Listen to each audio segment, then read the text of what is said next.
Is your HVAC system ready for summer? City Heating and Air Conditioning is here to help. Our summer tune-up service ensures your system runs efficiently.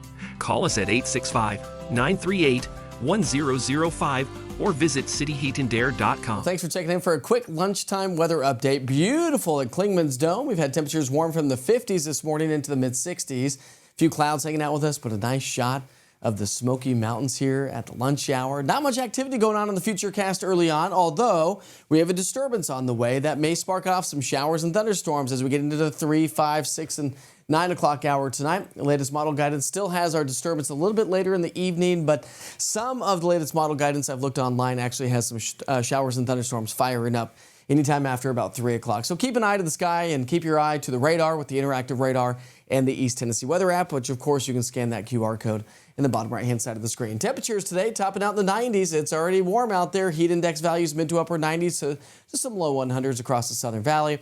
And a nice evening as we kind of wrap up this weekend and get ready for the work week. 8 o'clock here tonight, we're at 85. Good night for maybe a nice little stroll around the neighborhood. Monday morning, we start off with temps in the 70s. We'll warm back into the upper 80s as we get into the lunch hour.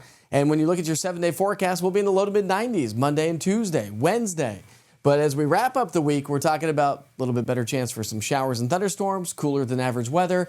And then a week from, say, next Tuesday, or a week from this coming Tuesday, I should say, maybe a nice little taste of fall. I'll explain details tonight at 6 o'clock. See you then.